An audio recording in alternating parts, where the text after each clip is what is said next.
Okay, let's dive into this. Today, we're unpacking a scenario in this explainer that honestly plays out in corporate offices around the world every single day. Imagine a company decides to upgrade its computer systems. On the surface, it sounds incredibly mundane, just a routine tech update, right? But we're going to look at this seemingly ordinary event through the lens of a highly skilled audit team. As you'll see, we're going to watch a simple IT update transform into a really high-stakes strategic puzzle. Let's explore exactly how sharp professional judgment separates a simple background detail from a massive organizational risk. Right, so to understand the stakes here, we first need to set the scene. We're looking at XYZ Limited. They're a listed manufacturing company with an annual turnover in the ballpark of 800 to 900 crore rupees.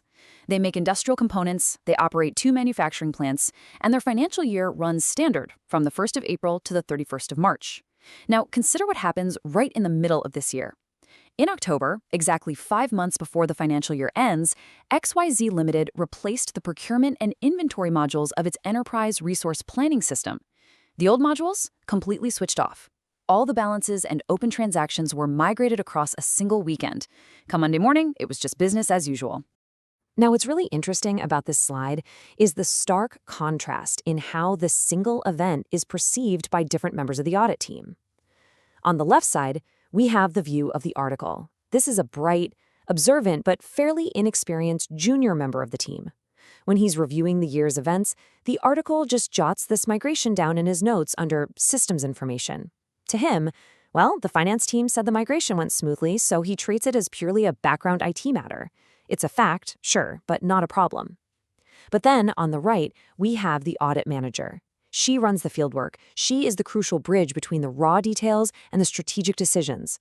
When she reads that note, her professional judgment kicks in instantly. She doesn't see a background IT matter at all. She sees a critical audit scope risk. So how does the audit manager arrive at such a drastically different conclusion from the junior team member? Well, she breaks down the true implications of this heavily customized ERP system changing right in the middle of the year. She basically identifies 3 fundamental steps in her internal logic. First, she realizes that the controls the company relied on have been completely discontinued midway through the year. Second, she immediately questions the accessibility of the old data, now that the legacy system is totally switched off.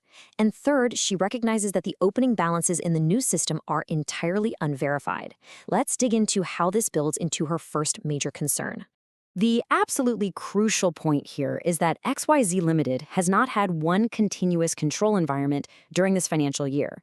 Because of that single October weekend, the company has actually operated under 2 totally distinct control environments. Think about it. The controls that operated for the first 7 months, from April to October, they literally no longer exist. And the controls that operate right now in the new procurement and inventory modules, well, they didn't exist when more than half of the year's transactions were recorded. The manager knows that any conclusion about whether controls operated effectively during the year has to be reached completely separately for each period. You simply cannot treat the whole year as one single bucket for testing anymore. And that brings us to the manager's second realization, and I really want to pose this directly to you. If the audit trail from the old switched-off system is not retrievable, what happens next? The evidence for the first 7 months of the year is now locked inside a system that has essentially been powered down. Has anyone actually asked if that data remains accessible, complete, and in a format the audit team can even interrogate? If the team can't get to that old data, they have a massive scope problem on their hands. And as the manager correctly deduces, discovering a problem of this magnitude is far, far better done proactively right now in November, rather than in a full-blown panic in April when the audit is supposed to be wrapping up. Finally, the manager zeroes in on the migration itself. Just think about the opening balances for those new modules for a second. They weren't built up organically from transactions processed inside the new system. No, they were simply carried in from somewhere else, just dumped in over one single weekend. So right now, in November, the completeness and accuracy of those migrated balances is merely an assumption. It's basically a hope that the IT team got it right. It is absolutely not a verified audit finding.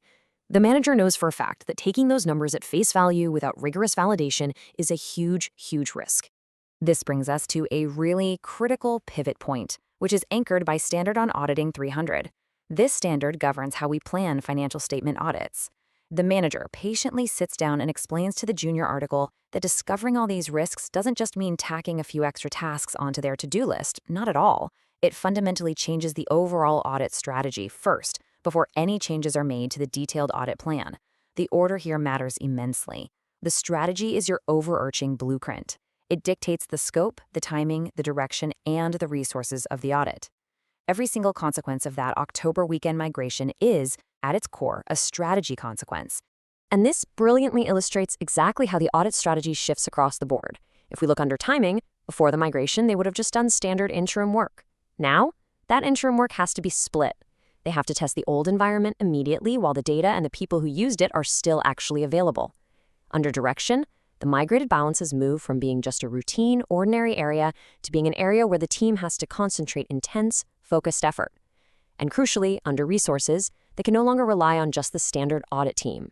Let's look a bit closer at why that specific resource shift is so vital.